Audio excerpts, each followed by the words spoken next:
All right, welcome back to Happy Hour with Heather and Guest. I'm that other dude, Andrew, and as always, I'm joined by Heather. Hello. And today is episode number 99. 99. 99. I have a feeling that this will probably be um, just based on the way that the year turns out, what with Christmas and stuff. This may be the last episode that we record with music.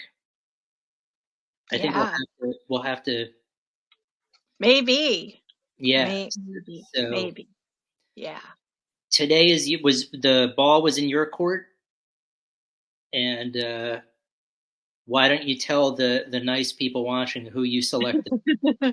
I selected Domkraft from Sweden, and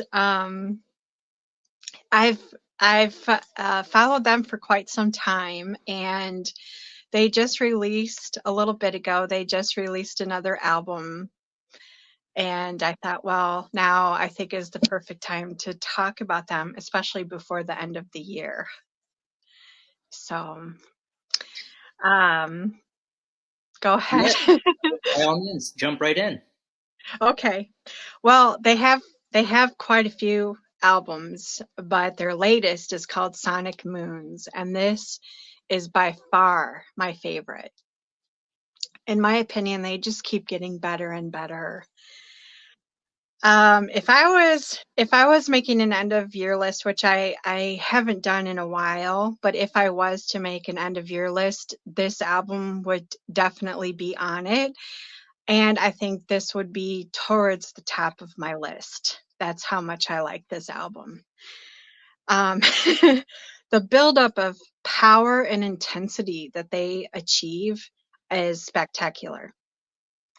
My brain can't comprehend how three guys can sound like this and make music that has this much intensity. I really like the atmospheric psychedelic sound of the guitar. The airy feeling of it kind of breaks up the heaviness. I can't think of a better way that sludge, doom, and psych can be mixed together. I feel the sound that Martin came up with from his guitar, the sounds that he can make, I feel is infinite. And you can hear it through the different songs, the different ways that the guitar sounds, and it's phenomenal.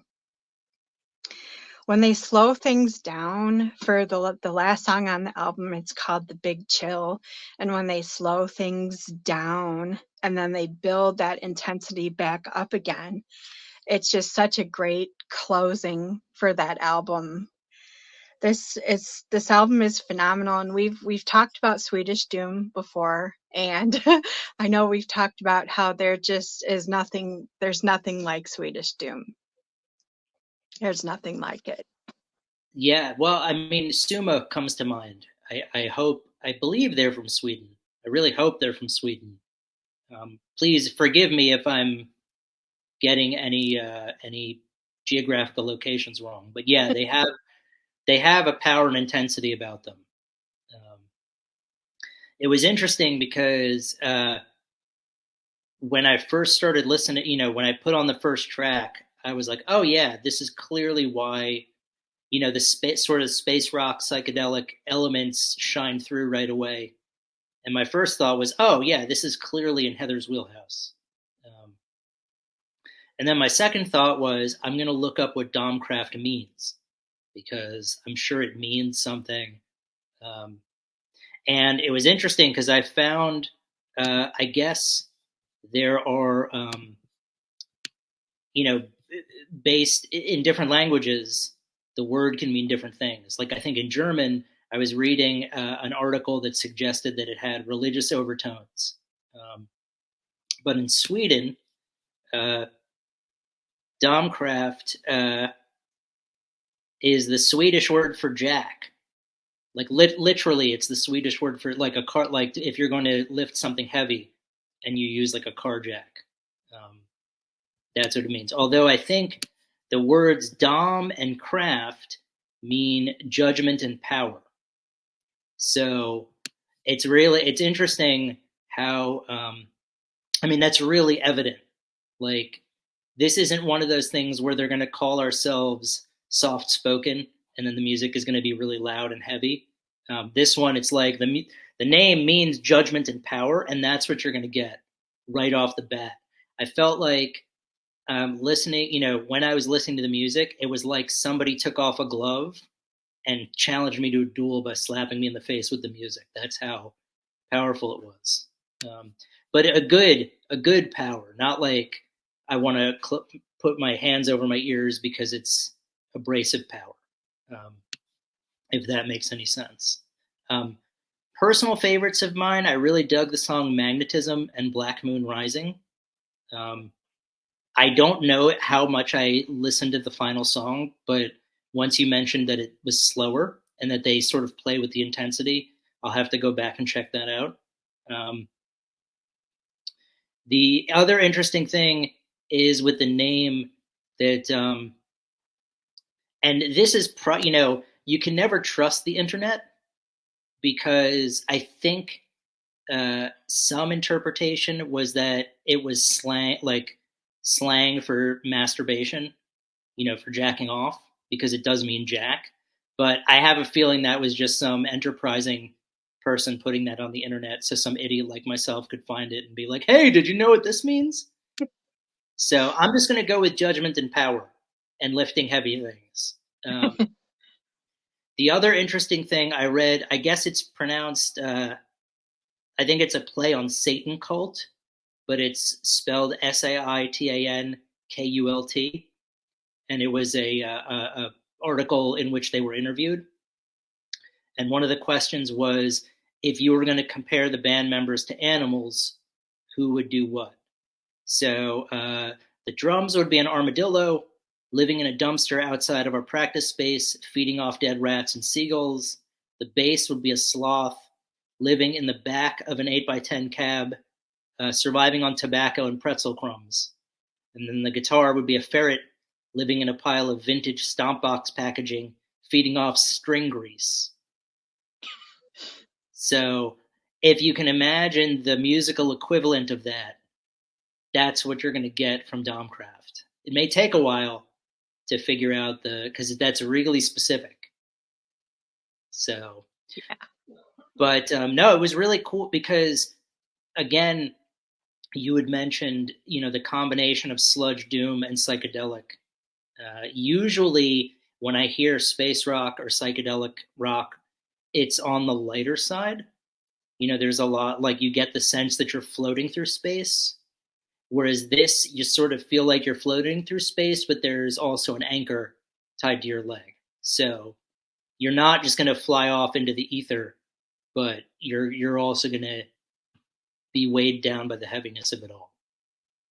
So this was another excellent selection by you.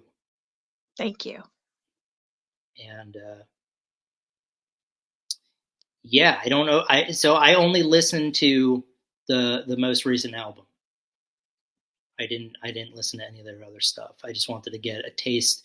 But I think from what I've read, this is the album. If you're going to have to pick between any of their albums, that this would be the one to go with.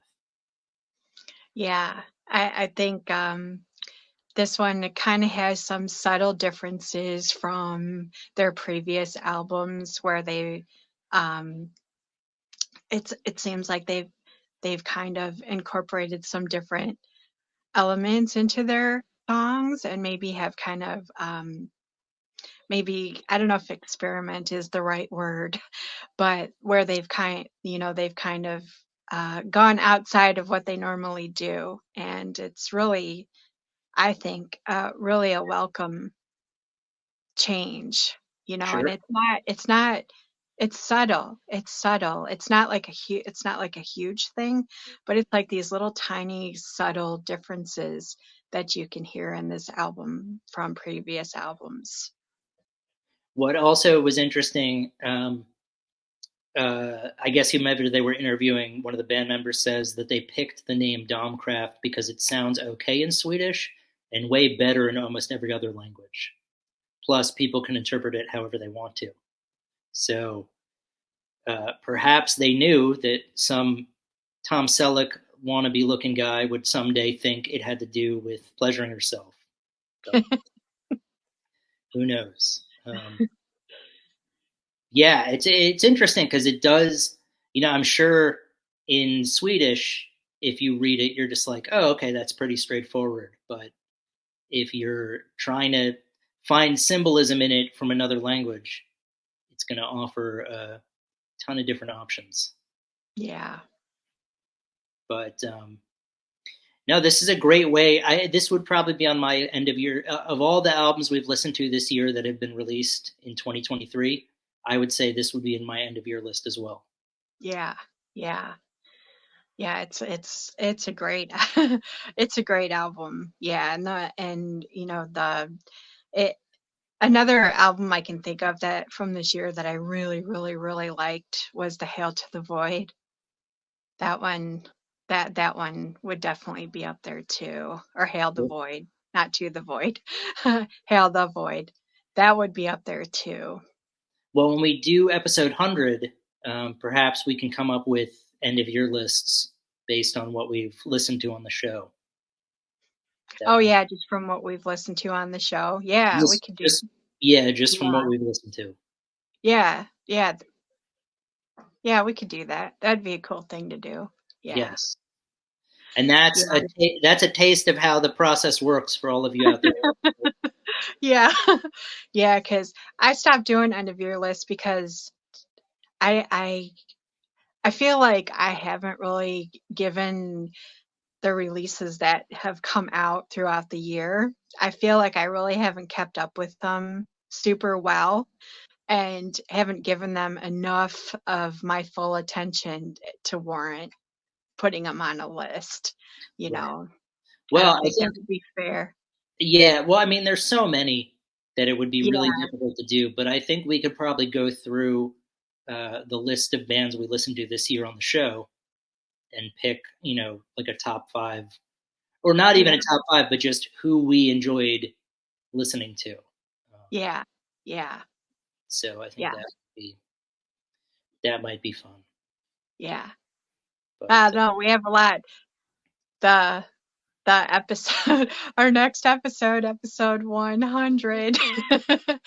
Yeah, we're gonna have a few things to discuss, so it'll be interesting. Yeah, episode 100, you will not want to miss it. It's going to be jam packed with some cool stuff. Yeah.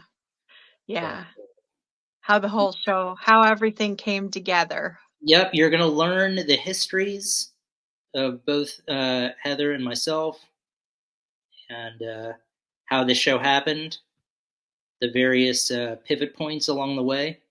Yeah. It'll be Because this is kind of an unlikely duo, the two of us. if you haven't gathered that from watching our show previously, yes, this is a very unlikely pairing that fortunately happened. Yeah. But yeah, we'll delve into all of that stuff. How Heather and I met, how the show started, what the goals were, what the plans were, what everything is, how it's evolved, the various things we've had interviews, we've had live stream performances, we've reviewed albums. Yeah, it's been a wonderful ride, and it's only just getting started. Yeah. So I would say Domkraft, definitely check them out. Do what I'm going to do. Start with the most recent album and work your way backward, and see how that got to the point where they are now. Yeah. Awesome. And they have a split with Slowmatics, which is phenomenal. I definitely check that one out too, because that album is phenomenal as well. Sure. Yeah. Absolutely. All right. Well, Slowmatics has it. I think they released their album on the same day. Their new album And Domkraft, I think they released their new albums on the same day, which is that's pretty interesting, I think. Sure. When you had said before about Martin's guitar being incredible, it reminded me in Almost Famous when William Miller's talking to Stillwater, and he says, "And Russell, the guitar sound is incendiary. Incendiary. Way to go." That's what that reminded me of. Yeah. It is an Yeah. incendiary guitar tone. Oh man. Yeah. And just like the